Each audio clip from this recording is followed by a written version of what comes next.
So good evening, good afternoon, good morning, wherever you are. Welcome to this second episode of our Japan Race to Zero Business Roundtable. My name is Nigel Topping. I'm the UN High-Level Climate Action Champion for COP26, and I'm delighted to be co-hosting this webinar with the UK Ambassador to Japan, Julia Longbottom.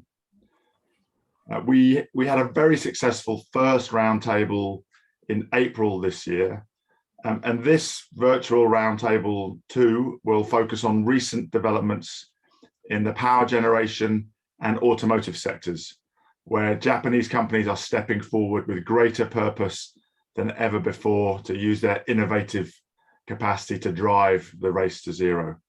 And I know that the ambassador will be very familiar to many of you as a real champion for climate action as we enter the final stretch of preparations for COP26. And I'd like to thank the ambassador and her team for their wonderful collaboration with us to pull together such a great cast of business leaders for this important discussion. And we'll hear more from the ambassador shortly. But firstly, to make sure everyone gets the most out of the conversation, some housekeeping guidance. For all of our participants, please keep your cameras off when you're not speaking. And then our IT expert, Amanda Manuel, will contact you via the chat when it's time to turn your camera on, basically when it's your turn in the flow of the event. And then I just would ask everyone to respect the time allocation. We've got some great speakers. Please keep your remarks to the allotted time so that out of respect for everyone else. Also, those who know me will notice that I'm speaking a little more slowly than I usually do out of respect for the important work of the translators. So please do speak as clearly as you can and a little more slowly than you might do normally to allow the translators to keep up. If you haven't already, then to activate your own audio translation, you need to click on the interpretation icon on the bottom right of the Zoom screen and select your preferred language, English or Japanese. Finally, a reminder that we are recording this session to make it available afterwards for viewing for those who are not able to join us now via the High-Level Champions website. So to the topic, we're gathering today in the knowledge that action on climate change is more urgent than ever. The recent IPCC AR6 report has confirmed this in the clearest, the starkest possible terms. The Secretary General of the United Nations calls this code red for humanity. So it's really encouraging to see the development in the last 12 months that the Japanese government has responded with a commitment to getting to net zero by the middle of the century and a significant update of the national plan, the NDC, to a 46 to 50% reduction by 2030. And of course, for this panel, perhaps most relevant, a basic energy strategy, a draft at least, that would put non-fossil fuel power at more than 60% of power generation by 2030. And of course, we know that this transition is not possible only through government action, that businesses must step up as well. And Japanese businesses are stepping forward. JERA, who we'll hear from later, the country's biggest generator, now has a net zero by 2050 roadmap. So it's great to have President Onoda with us today. And we're very excited that our newest Race to Zero member from Japan is Nissan Motors, the first Japanese automaker to join. And that's a really big breakthrough from such a big and important global Japanese company. So I'm delighted that Mr. Uchida is with us today. It feels like Nissan's bold move has been a real inspiration to others. Just last week, we saw new net zero announcements from both BMW and Hyundai. So the momentum is really strong and palpable. I'd also like to celebrate today participation from the UK and Europe to allow us to explore the motivation and the momentum for the decarbonisation journey of all of the participants, not just from Japan, but with a special shout out to 3 of our COP26 principal partners, SSE, Scottish Power and the National Grid. Your support really is critical to making such a big and complex and important event as COP26 a success, as well as, of course, as to driving our own journey to net zero future. I'm really excited that the Race to Zero now has more than 4,500 members from across the world's corporations, investors, by the way, investors with over $90 trillion of assets committed to getting to zero. So if you're borrowing money from one of those banks, or if they're your investors, it will be a good idea to join if you haven't. Also, more and more subnational governments. We expect 1,000 cities, many Japanese cities, and regional governments, and growing numbers of universities and others.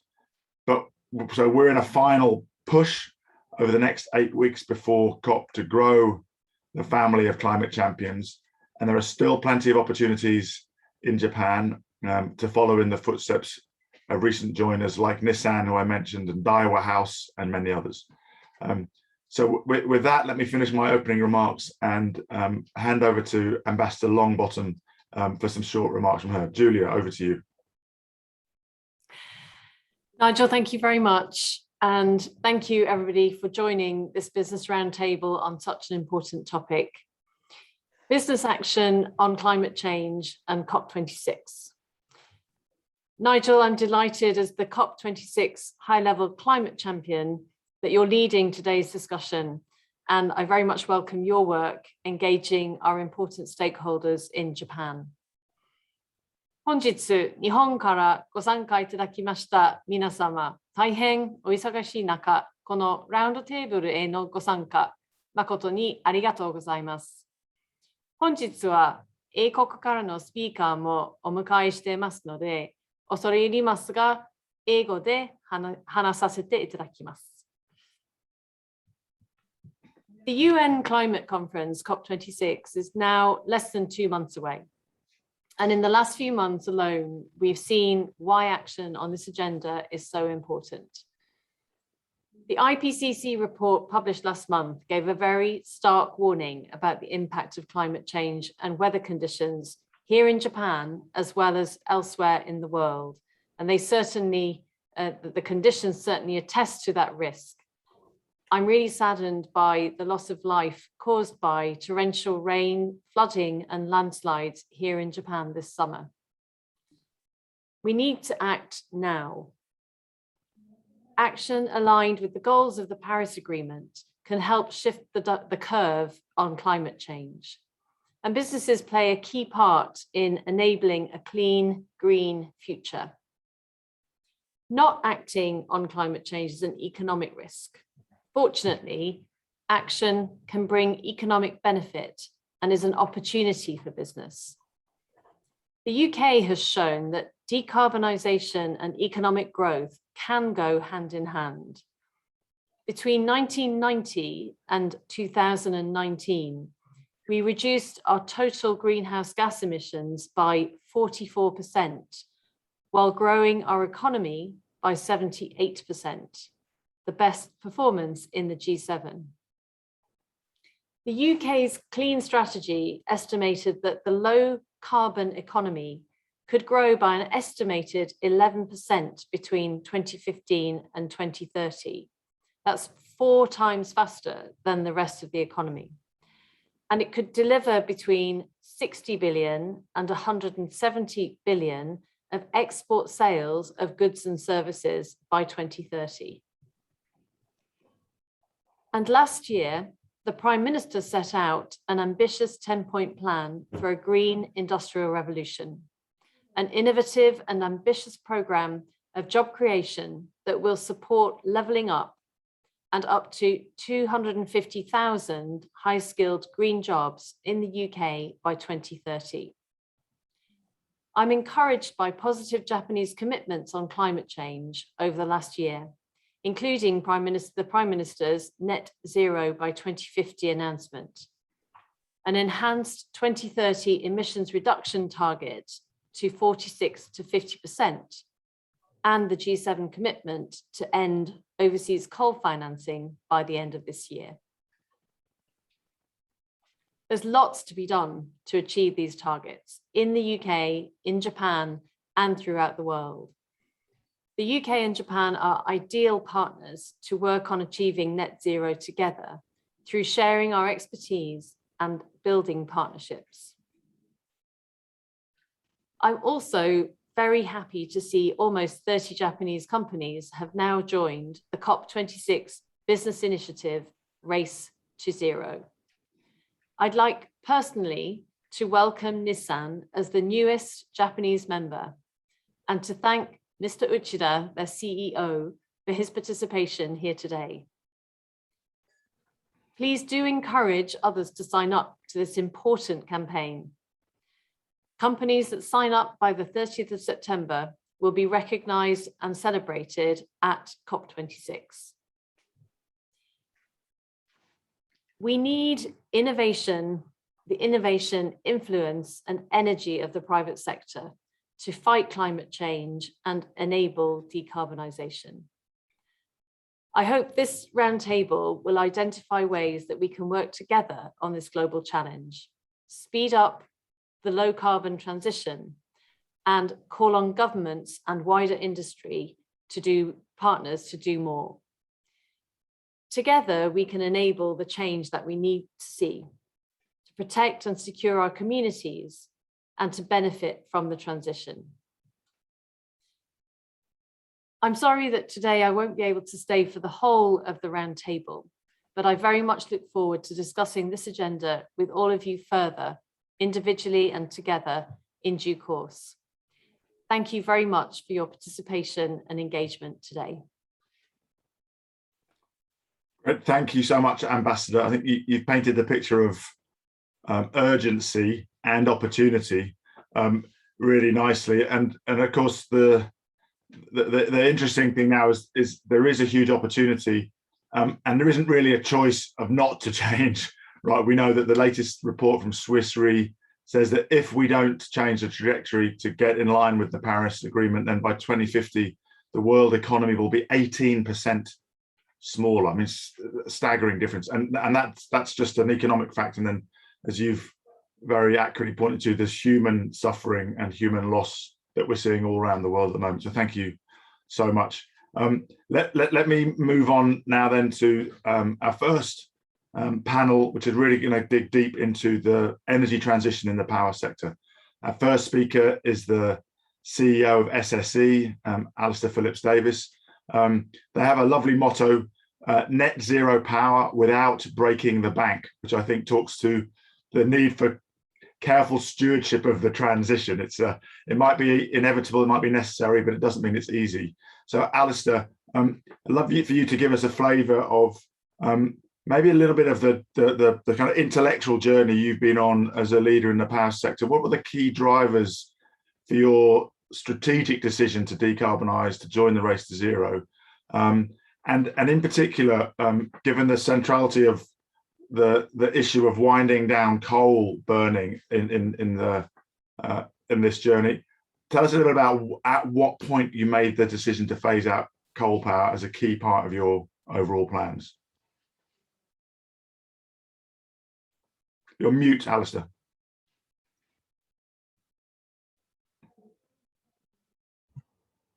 Nigel and Ambassador, thank you very much for inviting me here on behalf of SSE. Just briefly, we're a UK listed FTSE 100 company focused on delivering low carbon infrastructure needed to power the UK's transition to net zero. We're a leading generator of renewable electricity in the UK and Ireland, and one of the largest electricity network companies in the UK. We're also a proud principal partner to the government for COP26 and look forward to playing our part in welcoming the world, as well as Japan, to Glasgow in November. Through our partnership, we've been an early signatory of the Race to Zero initiative and have put the fight against climate change at the heart of our company strategy. So SSE's strategic decision to decarbonise fully probably followed changes to the UK energy policy landscape following the 2008 Climate Change Act. And I think policy is incredibly important here, and government leadership has been important in the UK.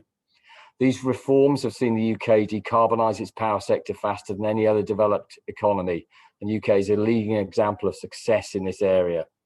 We have closed all of our coal-fired power generation and established ourselves as a leading low-carbon infrastructure company in the UK, building the world's largest offshore wind farm currently at Dogger Bank, and also the deepest tethered offshore wind farm at Seagreen. Both of those developments are ongoing currently, and we're also developing the biggest pipeline of offshore wind of any private company across the UK and Ireland currently.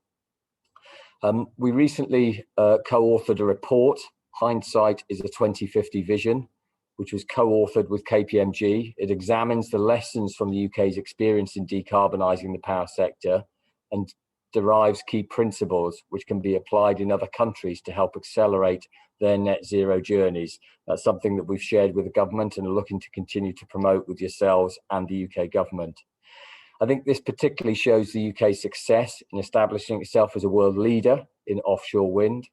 It was based on crucial reforms of the power market as well as policy to ensure certainty for investors and direct private capital towards renewables development, as well as establishing clear long-term targets and renewable growth. And this was underpinned by a robust carbon price trajectory to enable the phase out of coal-fired generation, and also a contract for different mechanism to manage risks for investors, essentially price stability, with the cost of subsidy falling as deployment increased and costs came down. I think the report also highlights the need for strategic investment in grid infrastructure, which anticipates future needs and the importance of flexible technologies to support a renewable-led energy system. This includes hydrogen power, carbon capture and storage, and pumped storage. These are areas the UK is now focusing on and needs to make further progress on as we transition to net zero. I hope that the lessons from the UK's experience in decarbonising its power sector are able to provide some useful lessons to our international partners like Japan, who are on a similar journey to decarbonise the electricity sector as a vital first step to achieving net zero across the economy. I look forward to continuing this discussion during COP26 and beyond as we work together to address the shared challenge of climate change for the UK, Japan and the wider world. Thank you very much. Thanks, Alistair. I mean, it's a really impressive story of actually really rather rapid change, as you say, but something that I think there's also lessons across sectors, right, of long-term direction from policy and then creating the right investment environment, which gives clarity and in various ways gradually reduces the fiscal support as costs come down, but allows us to go very fast, sometimes faster than anyone thought was possible in the beginning, right? So that's really wonderful. Thank you so much. And also you point to some of the sort of next wave of technology breakthroughs we're going to need on storage and hydrogen. Maybe we'll get a chance to touch on that later. Thank you. I want to turn now to Japan, to Mr. Satoshi Onoda, the president of JERA. Of course, they need very little introduction given the responsibility for generation assets with a massive capacity of nearly 80 gigawatts, bigger than most countries and more than a quarter of Japan's total. Welcome, Mr. Onoda. Thank you for joining us. We know that you at JERA were the first major Japanese power generator to establish a net zero by 2050 roadmap with targets for 2030. Again, different context, many things similar than in the UK, but of course everywhere's different. Tell us a bit about the thinking in your team that led to this move, and then also a little bit. Alistair touched on green hydrogen. We know that you're leading the research on co-firing of hydrogen and ammonia in existing plants. Tell us a bit about the progress on that and how you see that technology going forward.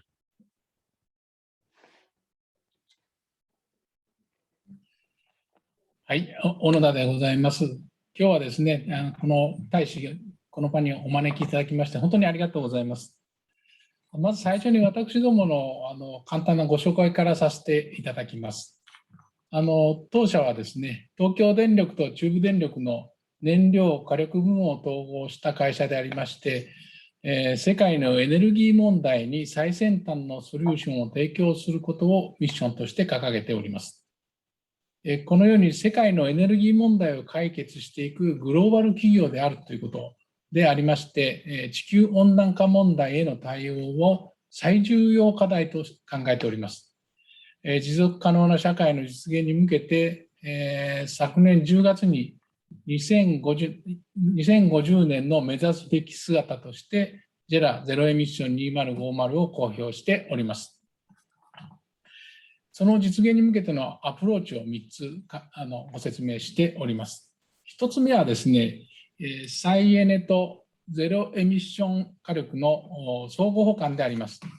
私どもは再エネの導入を促進していきますけれども、その導入すればするほどですね、その出力変動が大きくなってまいりますので、その調整力といたしまして、燃焼時に CO2 を排出しないアンモニアや水素を燃料とするゼロエミッション火力というもので支えていこうというふうに考えております。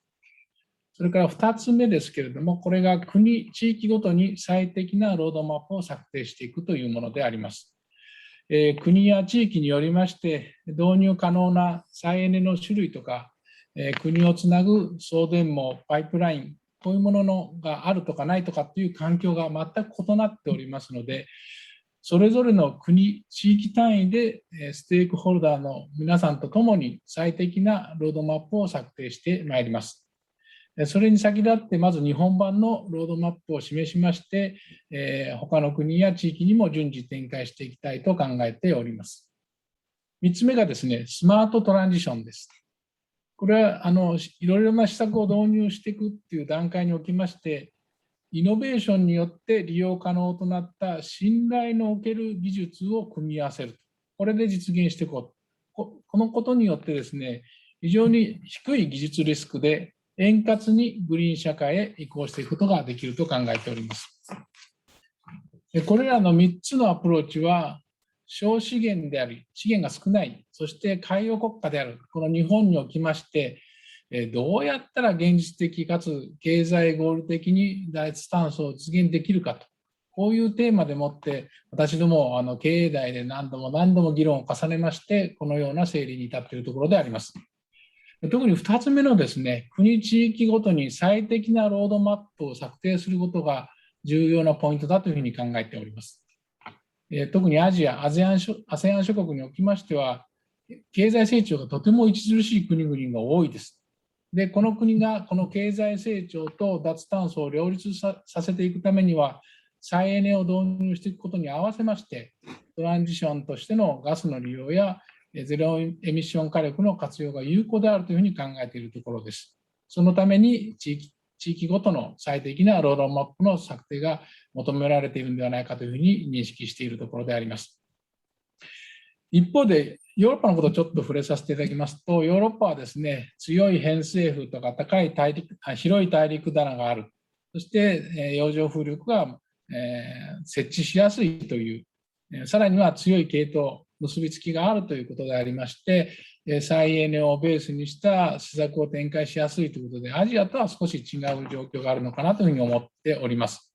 特にイギリスはですね、ヨーロッパの中でも先ほどお話出てますけれども、特に脱炭素に向けてとても意欲的でありまして、洋上風力の開発とか、2025年までの石炭火力の退出とか、非常に先進的に取り組んでおられる国だというふうに認識しております。このイギリスの取り組みはですね、同様の島国であります日本におきましても参考にすべきことがたくさんあるというふうに認識しておりまして、私どもJERAもですね、イギリスの洋上風力やバッテリーの活用事業に参画しているところであります。日本ではすでに太陽光発電の導入に関しましては、世界トップの先進国であります。しかしながら洋上風力は推進や海洋ルールの整備の観点で課題があると認識しております。再エネの拡大に最大限努力しながらも、先ほど申し上げたゼロエミッション火力の技術を確立して、最も効率的な脱炭素化を進めてまいりたいと考えております。それからあと少し水素アンモニアの話を触れさせていただきたいと思います。当社はですね、この先ほど申し上げたゼロエミッション2050の中の日本版ロードマップというのをお示ししておりますけれども、アンモニア水素による発電のソリューションを施行していこうということをお示ししております。アンモニアはですね、2024年度末までに碧南火力発電所、愛知県ですけれども、碧南火力発電所におきまして、混焼する実証事業を実施します。その結果を受けて、他の火力発電所への展開を含め、本格運用に移行していきます。そして2040年代には、この混焼率を増やしてですね、先進火力を目指していくということを考えております。水素はですね、今年の10月からJERAの所有する LNG 火力発電所におきまして、燃料の一部に水素を混ぜて発電し、運用特性や環境特性の評価を行う事業を開始する予定で、2025年度に 30% の混焼発電を目指しております。これに先駆けまして、2022年度にですね、米国のリンデン火力発電所、私どもが所有しているリンデンの火力発電所のガスタービンを改造して、水素混焼を行い、今後の国内外の事業に展開可能な技術力、あるいは経験の蓄積を目指しているところであります。こうした取り組みはですね、国の施策に沿ったものであるというふうに考えております。先般、温室効果ガス 46% 削減を前提とした次期エネルギー基本計画の草案が公表されております。この中で注目しているのが、今回の計画からですね、新たに水素、アンモニアの目標値が示されているところであります。日本として水素、アンモニアの利用を拡大していく方向であるというのが、国の施策として示されたということで、非常に心強く思っているところであります。これに加えて当社はですね、2030年のJERA環境コミット。Mr. Onoda, maybe I could ask you to finish off now. We're just running a bit over time. Thank you. Okay. Okay. あと一言。当社はですね、2030年のJERAの環境コミットとしまして、非効率な石炭火力発電所の低廃止、高効率な発電所へのアンモニア混焼、これに加えて洋上風力を中心とした再生可能エネルギーを開発を促進して、目標達成に向けて継続して取り組んでまいります。すみません、長くなってありがとうございました。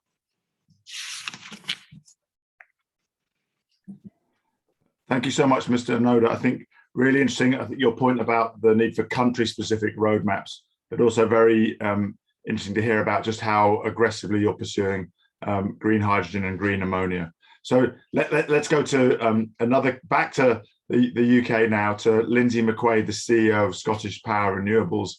Lindsay, of course, Scottish Power Renewables now 100% renewables business. So maybe you could address a little bit about that point about country specific, like how is your situation similar to or different from Japan, and how do you see the scalability of technologies in the future, particularly offshore and green hydrogen? Okay, thank you, Nigel, and good morning. Thank you for having me along to speak. Thank you to the ambassador and to the audience for joining us. So at Scottish Power, we've long been on the transition to a cleaner and greener and more sustainable means of producing electricity to support businesses, support consumers and homes and travel across the country. We are part of the global Iberdrola Group. They are the fourth largest utility in the world, and we have a range of interests covering not only generation, but also supply to customers and work interests as well, both here in the UK and internationally. We are very, very focused on investing in renewable generation and those networks to connect that renewable generations to their point of use. And we've also committed to 2050 targets to be carbon neutral in our main markets and main countries by 2050.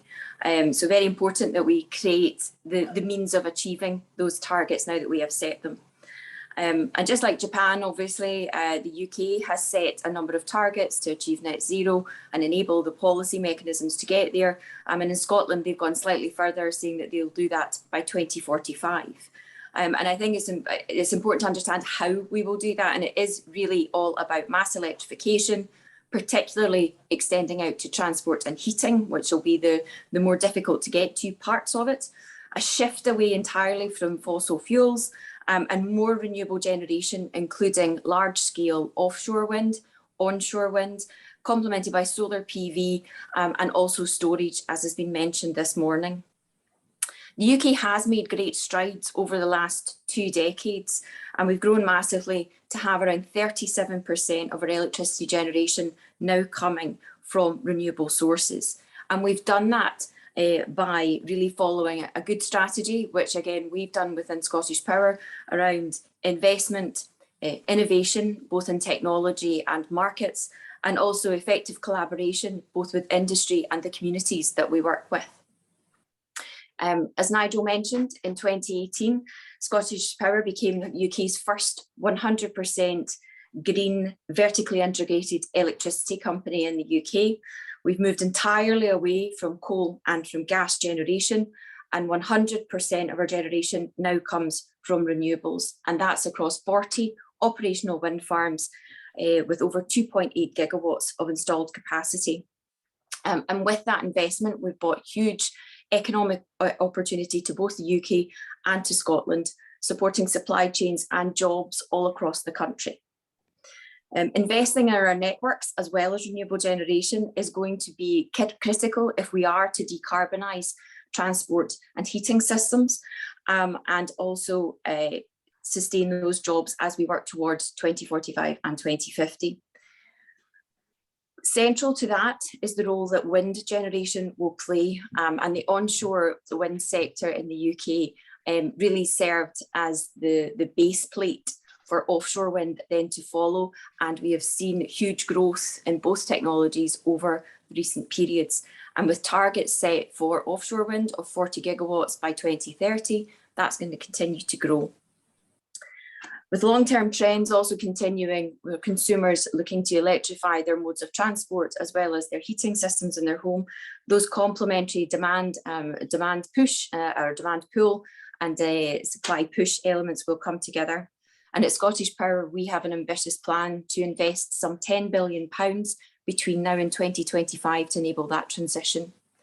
Of that, 3.7 billion is dedicated to sponsoring those renewable energy technologies that I've mentioned. 2.8 gigawatts, more than doubling our existing fleet, will be invested in by 2025. And that includes ambitious offshore development at our East Anglia hub, as well as another 2.1 gigawatts of innovative onshore wind using the latest technologies, complemented by solar PV and by battery storage across the country. We are combining those technologies to create energy parks, a novel way of ensuring that you get the best use out of the natural resources that are bestowed upon our country. The wind and the sun don't tend to be around at the same time, so there is a natural offset there. And with storage complementing that, our view is that that will deliver the most cost-effective electricity system on which to power the economy. Another element of our innovation is around repowering. Some of our oldest sites are now approaching the end of their life, and it is time now to think about how we can best use that existing infrastructure and acceptability of a power station in that location to put more modern, more effective and productive turbines on that land. So that will be key if we are not to set ourselves back in any way as we strive to reach net zero. In terms of other innovation, I mentioned markets. It's important that we also think about how renewable energy will support flexibility in the grid and provide ancillary services and capacity services to the system operator. We've proven that at our Drsalach wind farm by applying a global first. We have had the largest global experience of a black start simulation there, which was excellent to see back in 2019. And we're continuing to invest in green hydrogen as well. We expect that to have huge cost reduction potential in future years and to be using that to power harder to get to parts of the economy. In terms of similarities with Japan, clearly we're both island nations and have huge resource in terms of wind power located around our coastlines. And Iberdrola are working with a number of Japanese companies to further our ambition in that area as well, and very much looking forward to furthering those partnerships in the country. We recognise that powers around offshore wind and also hydrogen are where we have great similarities in that innovation structure. We will be combining and delivering a number of investments over the next 5 years, and hydrogen is going to be that energy vector that helps us get to those harder to reach parts of the economy. And we have got a first project displaying that technology, currently working its way through the planning process, which will see an electrolyser located next to the UK's largest wind farm at Whiteley, along with solar and battery technology, so that we can then power infrastructure within the city as well. Gives an idea of what we've been doing and the similarities between our countries. Thank you.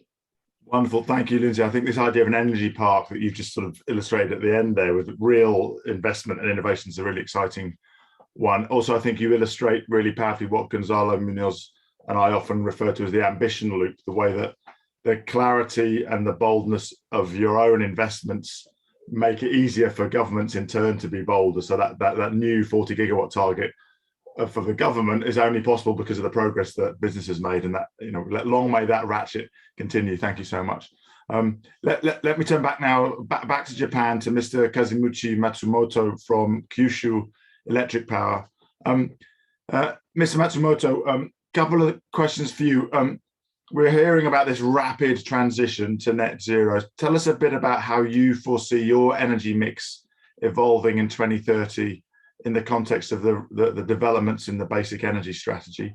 Are you planning a net zero roadmap like we've heard of from others? And maybe say a little bit about the centrality of battery storage. You've been a world leader with that technology. How do you see that going in the future? Hi, Nigel. Thank you for inviting me. It's a privilege for me to be here. My name is Kazumichi Matsumoto, and I'm responsible for the company's energy strategy. Let me answer your questions step by step in Japanese.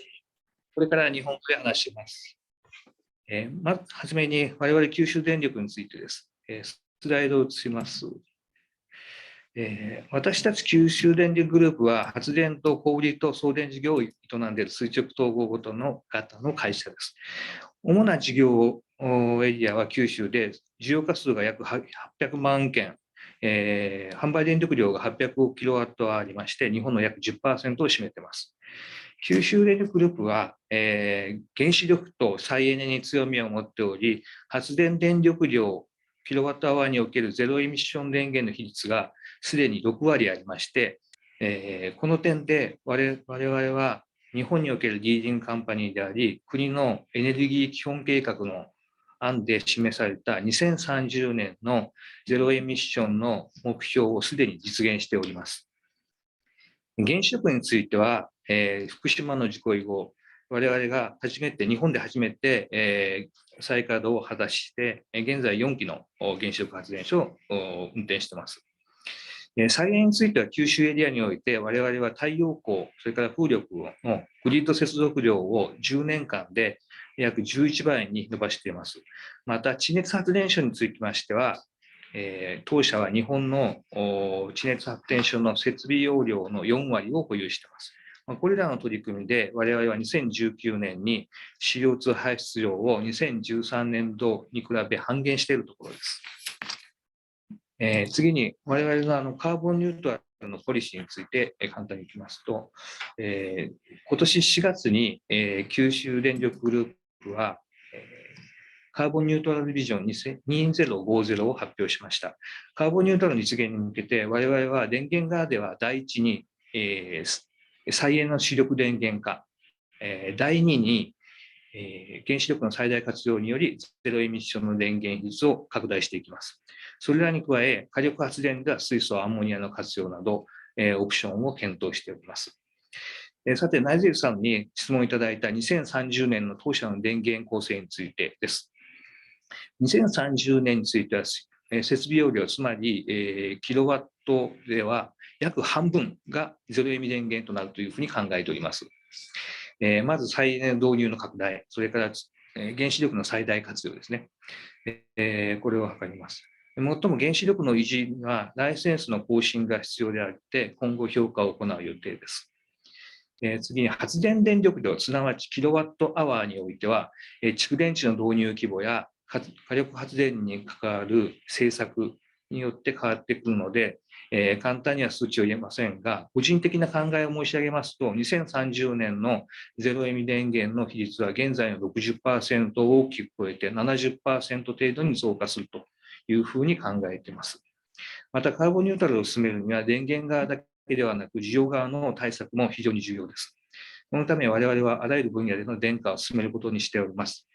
私たちは特に家庭用とコマーシャルユースのそれぞれで、2050年には 100% の電化を目指しています。それから次の質問、蓄電池についてでございます。当社は2016年に世界最大の300メガワットアワーのナトリウム硫黄型の蓄電池を豊前発電所に設置しました。九州では春、それから秋の需要が小さい時期には太陽光の出力が電力需要の 90% を超えるという日も多く発生します。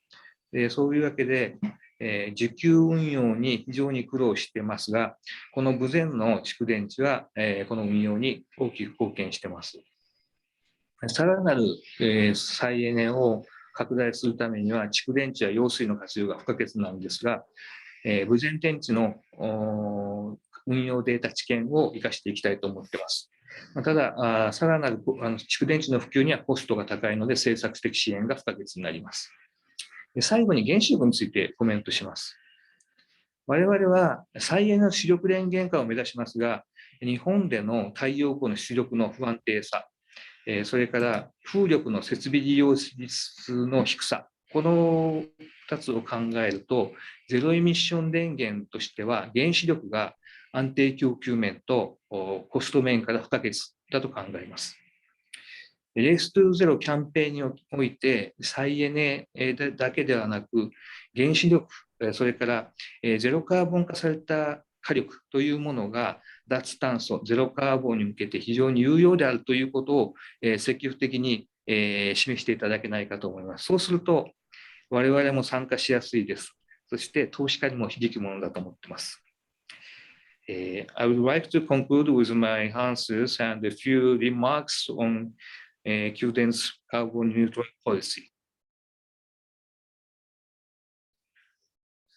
Mr. Matsumoto. Thank you for your attention. That's all. Thank you so much, Mr. Matsumoto. Very, I think you're really important. You make the point about the role of users, but also I think even that last graph just gives an illustration of the new complexity of managing grids with multiple technologies. So let's on that topic. Let's head back to the UK. I'd like to bring in Mr. Craig Dyke, who's the head of international decarbonisation at the National Grid. Morning, Craig. Tell us a little bit. I mean, about. I know you've been doing a lot of work on this issue of the challenges of higher penetrations of renewables, the intermittency challenges. Tell us a bit about how you manage that in terms of maintaining stability of the grid and of price. And then, of course, the added complexities is rapid ramp up of phasing out of combustion engine vehicles and ramping up of electric vehicles. What's the role of the sort of the V to G, the vehicle to grid, in that overall complexity of managing an ever more distributed and fragmented system with many more parts? Thank you. Good morning and good afternoon, everybody. I guess firstly, thanks to Nigel and the ambassador for welcoming National Grid on today's event. Really appreciate that. So I guess for us, National Grid, we sit at the heart of Britain's energy system. We connect millions of users and people and businesses to the energy they use every day. Because we're a major energy infrastructure business in the UK, we're committed to going beyond just keeping the lights on, the gas flowing. We recognise we have a really key role in actually supporting the fair transition to cleaner energy for all. And we're working to develop solutions and have a key role in ensuring supporting that fair transition. And we actually welcome the UK's really ambitious targets to actually hit net zero. Invest in infrastructure for net zero across the country will not only play a key role, we believe, in tackling climate change, but if done right, can actually deliver jobs, productivity, and improve the well-being across nations and the regions of the UK, especially, which is more important than the year of COP. It will position the UK, we believe, as a global leader in green infrastructure solutions. And the skills report, which we commissioned last year, found that over 400,000 jobs in the UK are going to be required to enable this transition. And these are skilled jobs spread across all regions. And then picking back up to some of the points that Alice and Lindsay made earlier on, it's important to recognise in the UK, the growth in renewable energy started over a decade or more ago. And it was an overnight challenge, an overnight change. There were timed policies, market reforms, system service development, network capacity build, all needed, but all joined up to make it happen. Picking up on system operation and that integration of renewable energy into how we operate the grids. It's recognizing that through electricity system operating in GB, they are developing and transforming all of the systems and products and services they need to keep the lights on. And they set themselves a really ambitious target of ensuring they can operate the system carbon-free by 2025. And to date, they've hit a level whereby the market is presented a position which is 85% carbon-free. So we're not too far off, but being in a position where we're going to hit that 2025 target. But in order to get there, the electricity system operator cannot do it alone. They've been working really closely with the energy industry, with developers, with investors, with new businesses to introduce new innovative products, systems and services to help secure the system during increasingly high zero carbon periods. That includes recent examples of world-first commercial contracts of power system stability and the more broader use of large-scale storage at the grid level. So while the integration of renewables can be seen as a challenge, it is one that's been demonstrated that can be overcome by being innovative, collaborating across industry, and then sharing the learning at a regional and global international level. And this approach to accelerating innovative solutions has been key for renewable energy and will be as key for the potential for electric vehicles as well. And for us, the potential for electric vehicles falls broadly into several categories. One, there's a need to ensure that there's sufficient network capacity to support the rollout. That's at a transmission and distribution level. Secondly, it's about making it easier to connect multiple EV charging points to the power grid, again, at domestic, transmission, distributed level. The third is about development of smart charging and vehicle-to-grid charging. And I'll touch on that in the next few minutes. And then finally, which is the most important thing, and something we can't overlook, is about protecting and engaging the consumers. That means the drivers, the people who will be driving and charging these electric vehicles. And it's really important that any decisions made doesn't lose sight of who the real decision makers are. And future flexibility is key as we transition to electrify not just transport, but also heat as well. Earlier this week, the GB regulator Ofgem announced that it's going to work with government on smart charging legislation that will be laid before the UK Parliament next year. This will cover charge point interoperability, consumer engagement, and also bi-directional data flow between that actual charge point to the people who use it, also back to the consumer, back to the driver. So the challenge is not just about whether there will be enough energy, but how we're all going to use it. Electric vehicles fundamentally are batteries on wheels. So as the numbers grow, so will smart charging, time of use tariffs, and vehicle to grid, which will help to smooth the peaks and troughs in demand, which we'll see, which you've already started to see, certainly in parts of the UK and in Europe. Regarding sharing with others, we do a lot of work sharing with our US colleagues, but also with Europe as well. And it's really important to recognize that no two grid architectures are the same. So what might work in the UK and Europe that won't necessarily work in Southeast Asia, for example. However, there will always be learnings and we can share. In parallel with this, we're also working very closely with the UK government on sharing some of our system operating knowledge with some of the dialogue work they're doing across the global level. And we're working really close on the Green Grid initiatives, which will be launched at COP26 later this year. So the UK energy system is islanded and it's very similar to that of Japan. We can share a lot of knowledge and learning together, and we look forward to sharing more with you at COP26, which is now actually less than 2 months away. Great. Thank you so much. Thanks for the reminder that the race to zero really is a race. Also, I think you paint a really good picture of the systemic nature of this transformation. It takes policymakers, investors, regulators, customers, the generators and the systems operators. I also think it's great that you've chosen to make clear, partly I think to debunk some of the misinformation about the challenges of intermittency, that the national grid will be ready for 100% carbon-free grid in the next 3 years and 3 months, just to put a bit of pressure on you. Look, I'm going to come draw now. I was hoping to have a bit of a discussion, but we've run a little bit over. So I think we've had a really good illustration from across many companies in slightly different roles in the grid, from generating to operating, already made the full transition, in the middle of the full transition. But I think it's a really exciting story that of policy and private sector working together to drive this ambition loop that we talk about ever faster. It's one of technological innovation and systemic integration. If we'd had more time, I would have loved to explore the technologies that we're now all talking about in the next wave. Green hydrogen, how quickly can we get that down to $2 a kilogram, we think, by 2025, and $1 a kilogram as the US Earthshot is aiming at. How quickly will EVs ramp up? We'll hear a bit more now when we talk with Nissan and Volvo. And how quickly will we be able to, and at what price, electrify heating? So thank you, everybody. One of the things Craig said, which I think my next two speakers might disagree with, was that EVs are just batteries on wheels. So let's explore now in more detail the transition in the automotive industry. I want to first move to Mr. Makoto Uchida, the CEO of Nissan Motor Company. It's worth noting that today, 9th of September, is World EV Day, and it's launched for the first time last year, and it's asking consumers to pledge that their next car will definitely be an EV, and challenging the auto industry to make sure it can meet that demand. We're really excited that Nissan last week took a bold step in that direction, committing to the race to zero, and with a commitment, which I'd love to hear more about, to ensure all new vehicles are fully electric by the early 2030s.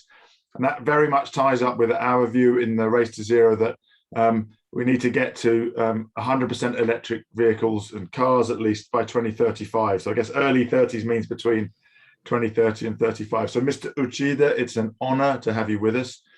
Please tell us a little bit about the significance for Nissan to become the first Japanese auto company to join the race to zero. And what help do you need from governments to go faster? And how will the transition be led from within the whole Nissan organization? Hi, Uchida speaking here, and Nigel and Ambassador, thank you for having me here. And it's my great honor to speak to you on this kind of topic, which is very critical, very important for us to be moving forward. So I would say that carbon neutral is essential to fight against the crisis coming from the climate changes. The world around us is transforming at rapid pace.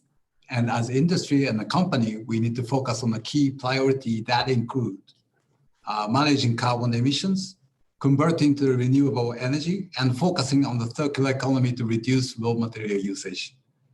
We, Nissan, has joined the Race to Zero campaign with a determination to work with everyone to solve the challenges of climate change and realize a sustainable society.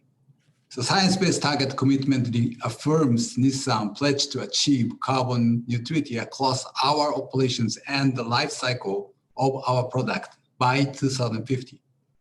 Technologies are essential in the fighting against the climate changes. We as a Nissan already announced that every all-new Nissan vehicle offering in our key markets will be electrified by the early 2030s. This commitment is in Nissan's DNA, which has always recognized the critical role that business plays in society and has seen us determined to play our part. 70 years ago, we launched our first electric vehicle, the Nissan Tama, responding to a need for sustainable society. And since then, we continue to push forward with our electrification with products like Ariya and Leaf. We started Nissan Green Program from 2002 and implemented series of measures to reduce impact to environment from our business. Central to Nissan's carbon neutrality strategy is the rollout of electrified vehicle and technologies. Reducing the CO2 from vehicle emissions is very important as it occupies about 90% of the entire life cycle CO2 of automobiles. This began 70 years ago and continues today with the expansion of Nissan's unique e-power technology and new fully electrified vehicle such as the Nissan Ariya crossover. It is also critical to introduce of cost competitiveness batteries to accelerate customers' acceptance of the technology. For example, the solid-state battery will change the game in zero-emission mobility, so we are working on its research in collaboration with several partners, including Oxford universities. Nissan has made an effort to create EV battery recycling scheme in Japan since 2010 for resource efficiency and sustainability across entire life cycle, promoting a circular economy of reused and repurposing it with the company names for energy. Based on this asset and with UK government support, Nissan announced EV360, which is holistic EV ecosystem that will provide a complete solution for zero emission motoring in the UK, a great example of our holistic sustainable approach. Nissan is a pioneer in the democratization of electrified vehicle. Our competitive advantage comes from the considerable experience and know-how we have gained from being as a pioneer. Nissan is an active partner in the race to zero, applying our experience and know-how to realize a safer and cleaner society. So this is what we really would like to further to exchange with all the partners in the race to zero. And I'm very looking forward to have more interaction with all of you. Thank you for having me. Thank you, Mr. Uchida. I think I love that phrase, the democratization of electric vehicles, because of course, as with many new technologies, initially the costs are high, and so the new technology is not necessarily available to most people. But I think that's a phrase I'm going to remember. That's something really important, right? We cannot make a net zero transition unless we democratize it. So, and that's going to require I'm going to come back later to ask you a bit more about your work on circularizing, not just for batteries, but for other materials. But let's go back to, we're going backwards and forwards from Europe to Japan. I'd like to come back to Europe now, to Stuart Templar. Stuart is the Director of Global Sustainability at Volvo Cars. Stuart, Volvo been a leader here. We've seen you welcoming the recent net zero and EV commitments from your competitors. So maybe you can tell us something about how you see this as a sectoral, sort of collaborative and competitive. But in particular, for those OEMs who haven't yet joined the race to zero, what would you say about why they should join? And then tell us a little bit about some of your very ambitious, your overall net zero target by 2040 and your halving of emissions by 2030. And a little bit about some of the technological challenges and solutions that you see on the way. Great, thanks, Nigel, and greetings to everybody from Gothenburg, Sweden.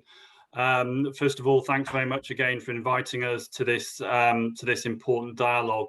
I mean, as you said, Nigel, first of all, we really welcome Nissan's decision to join the race to zero, first Japanese OEM to do so. We hope that more Japanese OEMs will do so ahead of COP. And also worth noting, as Mr. Ishida mentioned, that Nissan were also the pioneer of the mass market BEV with the Leaf 10 years ago. So really pioneers of that journey. I think why should companies join the race to zero? I think going back to your original comment at the beginning of this conversation, Nigel, about the IPCC report being a code red for humanity, according to the UN Secretary General. I think, as we've all seen, the extreme weather conditions that we've experienced this summer and the deadly extreme weather conditions were a foretaste of what is to come if we don't take action in line with the Paris targets. But this should also serve as a code red for the automotive industry. Volvo and the wider industry is part of the problem of climate change and still is, and needs to be part of the solution. Road transport still responsible for around 10% of global greenhouse gas emissions. So the industry has a moral responsibility to act, and it needs to act quickly.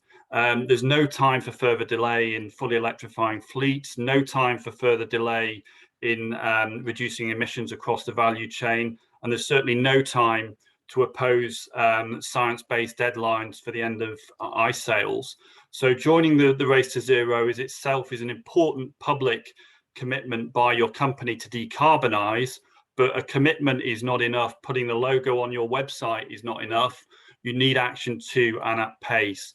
So there's a moral responsibility to join, but also a commercial imperative as well.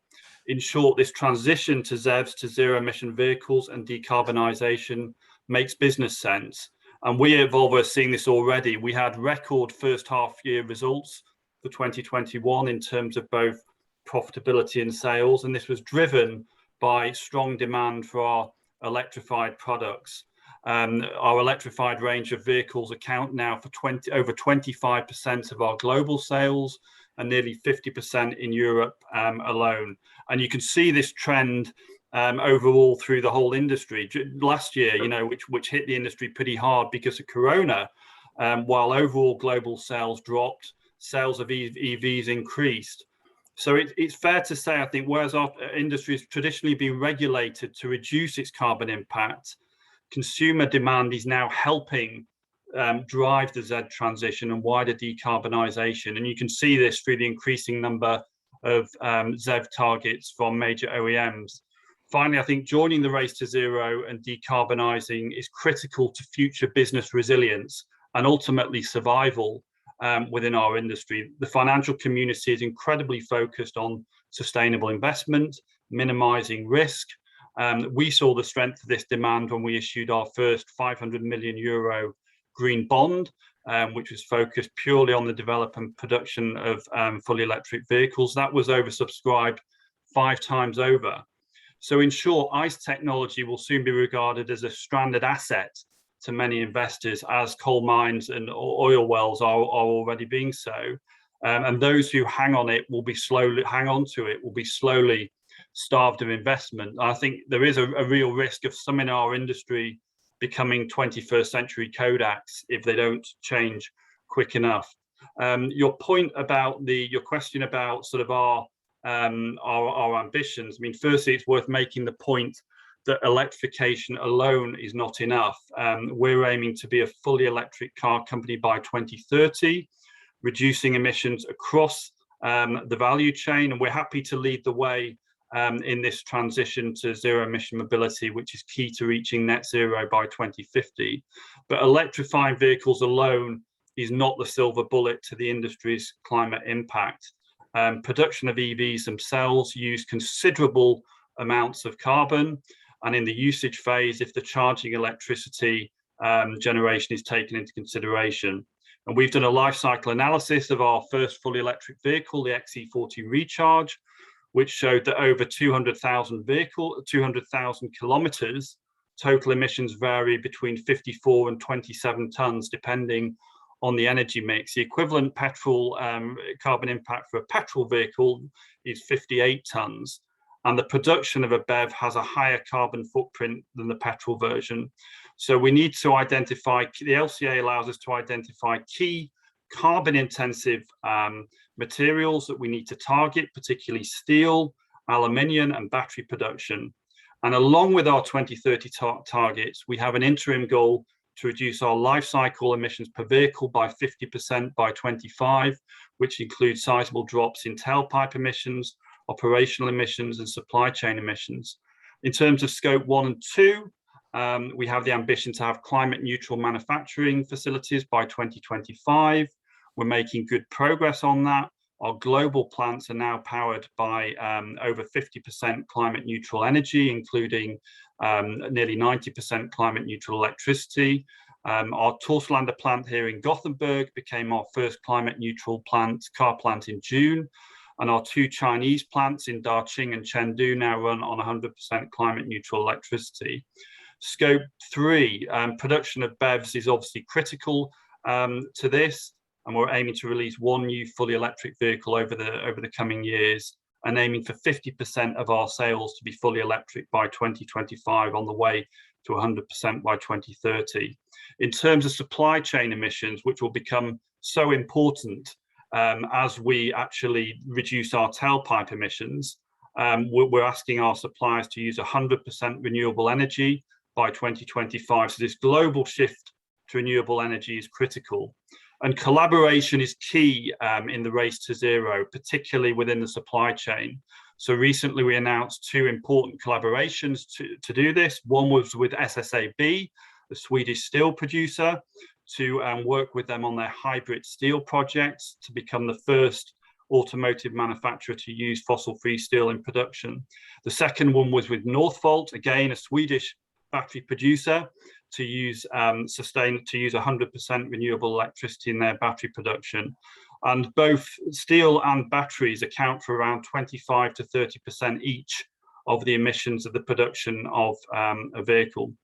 Finally, similar to what Nissan are doing, we're adopting these circular economic principles, including remanufacturing components, greater use of recycled content in materials, and we're aiming for this adoption of circular economic principles to reduce our emissions by 2.5 million tonnes by 2025. And I think there's an important point here that's relevant to the whole industry, that through our demands, and through hopefully the industry's demands as well, we can hope both drive positive change through stimulating supply of low carbon products in not only the automotive supply chain, but also the wider capital goods industry. So we're making good progress, but we're not complacent, Nigel, about the scale of the challenge ahead. Oh, thank you, Stuart. those of you who know me know I've been obsessed about this transition for a long time. It's very exciting to see and to hear from both you and Mr. Uchida about the confidence and the pace of this change. And Mr. Uchida, maybe you could put your video back on. I just got a couple of questions. Stuart, by the way, what's that car in your background? I'm sure it's one of your latest. That is our C40, our second fully electric vehicle. Yeah. Right. Great. Stuart, you talked a lot about the supply chain, and of course, I also know anecdotally that other vehicle manufacturers net zero, not just EV commitments, but net zero commitments, including all the componentry, have been a significant trigger to some of the moves we're seeing in the steel industry with not just hybrid, but H2 green steel, which Henrik Henriksson, the former CEO of Scania, is leading, and ArcelorMittal. So I wanted to ask, Mr. Uchida, you referenced batteries, obviously the core technology to this transition, but you said something about solid state batteries being the key. I think for those who are not experts, just maybe paint a quick picture about what is the breakthrough of solid state what will that mean to the cost and the range of electric vehicles, and how quickly do we expect solid state batteries to be commercialized? Yeah, thanks for the question. That is a good question. But solid state battery is still very upstream development stage, because if you want to move the mass of the vehicle, we need to have the battery with the density, which is today's technology, lithium-ion battery that we are using for our vehicle. The next step will be how we can make the chemical composition to be different, for instance, like a cobalt-free. Then after that, if we could move to the solid state where that the vehicle weight or mass could be controlled for the vehicle, like a high size, bigger size. This is what I'm talking about. This is what the technology I think all the automotive OEMs are looking for, and we as a Nissan also looking to that. We still don't have the concrete timing, but that is something the key. I'm talking about the global aspect when you talk about the vehicle in the US or in China. This is a solution technology that we have to build as a milestone, then how we can industrialize those and how we can give the value to the customer. I think these are all the keys when it comes to this batteries technology. Great, thank you. So look, we only have a few minutes left. I want to get to my favorite question. So my job as the UN high-level climate action champion is to push for ambition. So I always say, no apologies, that's my job. So first thing I want to do is to acknowledge that all the speakers today have been demonstrating real ambition. And I think something I feel very strongly about, and confidence in our engineering capability. I think when people say we can't do things, I think they're not engineers, right? Because engineers love problems and they love challenges. So, Stuart, you're saying 100% by 2030. Mr. Uchida, you're saying early 30s. So my question to you, this is urgent. The science isn't going away. The technology is only going in one direction. Consumers are demanding more and more change. Investors are demanding change. Obviously, we couldn't go 100% tomorrow. That would mean a lot of job losses, a lot of disruption. But what you're basically both saying to me is we could go by the early 30s. How fast could, if we really take Code Red seriously, could the whole world switch to 100% ZEVs, say by 2028? What would that take? Is it possible? What would it take in terms of policy? Because I'm guessing that without the policy will, that would be very challenging. So maybe Stuart, you first, and then Mr. Uchida. What would it take to go even faster if we take Code Red seriously? So I think, you sort of hit the nail on the head, Nigel, and other speakers have referred to this. The need for clear policy direction is vitally important. So in terms of the ZEV transition, clear end dates for the sale of ICE vehicles. This gives clear direction to OEMs and is an incentive to move away from internal combustion engine technology. And those who are more reluctant to move will essentially have to move if they wish to continue to sell their products. It's as simple as that. And there's some promising signs in this regard. UK's 2035 end of ICE and hybrid sales. Secondly, invest in public fast charging infrastructure, which is easy to book, find and pay. And that addresses the biggest barrier for consumer acceptance today, and also needs to be well spread as well. I mean, in the EU, the EU is far from perfect in this regard. I should say Europe. 75% of all European charging points are concentrated in 4 countries: Germany, France, UK, and Netherlands. So the expansion of the infrastructure is critical. Incentives, consumer incentives to incentivize the purchase of ZEVs, including for corporate fleets, particularly short-term to medium-term solution until price parity is reached with ICEs, which we estimate around 25 or 26. Increased demand for electrified vehicles in public procurement, clear government direction needed. President Biden announced his intention to electrify the 600,000 strong US federal fleet, which is an incredibly 600,000. That must be the biggest fleet in America. Maybe I don't know. Maybe Amazon's got a bigger fleet, but that's a very it's massive, and that of course massive stimulus as well. And then you touched on the point as well about the support for the reskilling of existing workforces away from ICE production. So those, I think, what we see are the main sort of policy moves that we need to see at that time. Yeah. Thanks, Stuart. And Mr. Uchida, last word to you. Any thoughts on how fast could we go, and what would need to happen beyond what you can control as a CEO of Nissan? Well, if you talk about the urgency, yes, we need to make sure that this climate situation to be something sustainable means that that is our custody, I would say, responsibility that we all have to take. But again, when I talk about this electrified vehicle or EV, I think the market maturity differs in global basis. Some region like Europe is very advanced. The rest is following. It's just a matter of the timing. So how the maturity of each market can go along in the pace of the government policy and with the customers' acceptance. So all these, I think, has to be kind of make it sense. And of course, how we can make that as a sustainable growth of the value of the company. So I'm not answering to your question so straight, but this is something, the huge challenge that we are facing.